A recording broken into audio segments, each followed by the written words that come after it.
Hi, this is Jacky, your influence coach and sales architect. Welcome to our video channel. Today we have a very special guest with us today who is a networking evangelist and introvert leader, Mervin, with us today. Hey Mervin. Hi, Jacky. Great. It's really great to have you here with us today to just share with us some simple tips on how we can actually step out of our comfort zone to become better leaders and influence, now even as introverts. So if you're an introvert, by the way, in this watching this video, this is definitely going to be for you. So maybe perhaps we can start off by getting Mervin to share a bit about how you started off this journey as an introvert leader. Yeah. So I used to run a business networking organization, and I stopped doing that in 2012.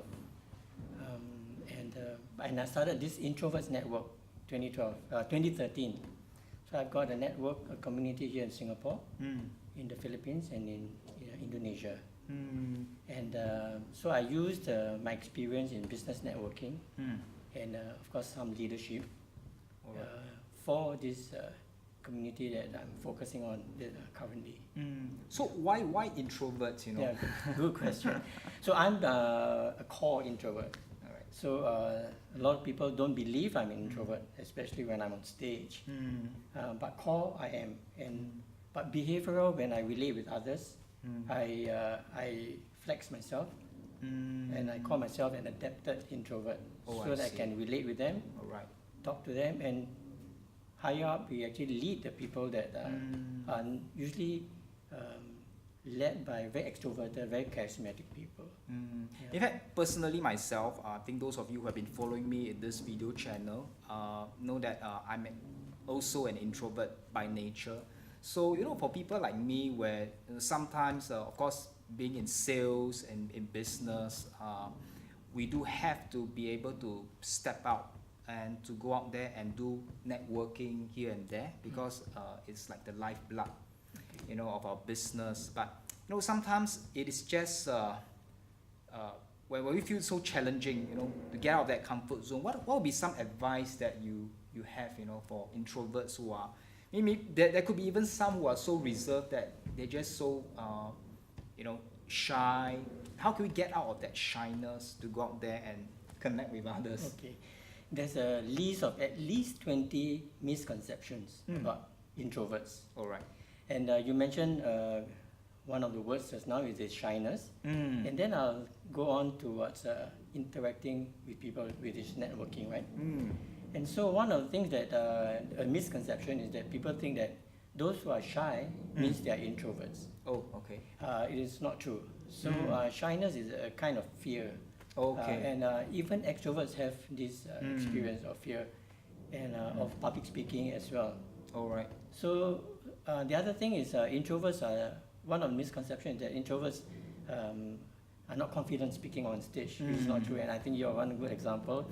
And I know that we have world champion speakers, who are introverts. And the other thing is also about networking, connecting people. So one of the things I like to draw a line is that networking isn't just networking event per se. It's really what I call beyond handshake. What happens between you and another person, whether you make any connection, synergy at the event, and then you build a relationship after that. Okay. So networking is really relationship building after the networking event. So when people say introverts, shy, and all that, they usually relate it to networking events, meetups, And for some of us, 100 people is a lot. But there are some introverts, you tell them 20, 25 people, they say too big. Okay. Too big group. I see. So there are some, like for me, I'm comfortable with 50 to 100.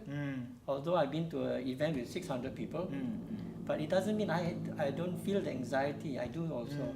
So what would be some tips you have for introverts, or maybe even an extrovert on networking, as they go out there and network? So one of the most important things about networking is really to be clear on the big why. Why? Which is my acronym is PROFIT. P guides me towards making full use of what networking can bring me, you know. And it's not just profit for business, but profit for your career. And some people can relate it to also their personal branding as well. Personal branding. Yeah, so P, purpose, why are you there? Why do you attend the event? Yeah, so why do you sign up for a membership organization? So P is very important. Why do I meet up with a person? After networking event, why do I meet up with A, not B?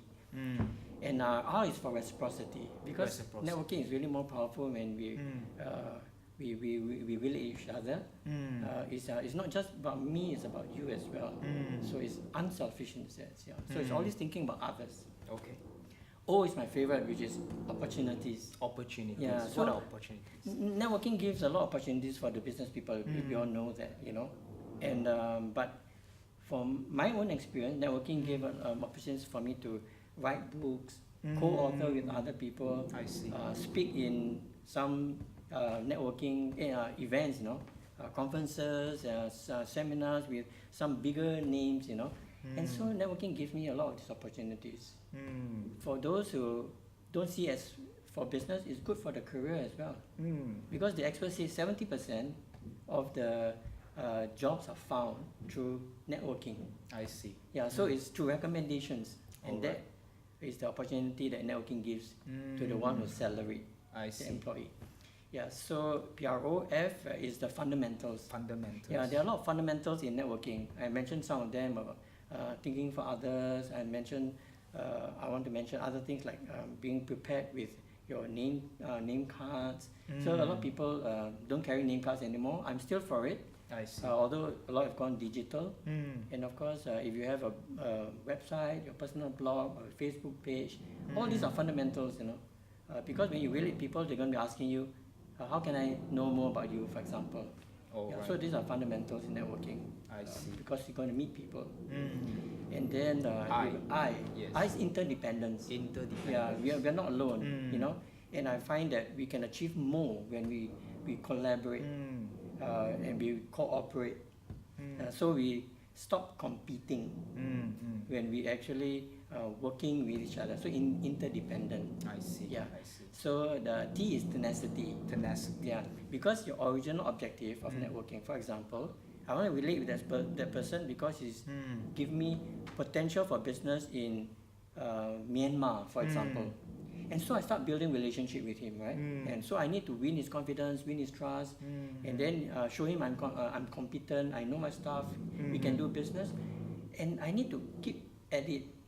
You know, show him I'm good, show him I'm trustworthy, show him I'm better than my competitors, and tenacity, quick perseverance. You know, is going to bring you towards your objective, towards your goal. So it takes time. Networking takes time. That's why there's the WORK in network. I see. Yeah, there's a lot of work. Yeah, that's right. So that's why that's the T for tenacity. So press on. Alright, so that's how you profit out from networking. Correct. And the profit to do in the networking. Yes. Yes. Thanks, Mervin, for giving us some really wonderful tips here on the power of networking and how do you find success in networking.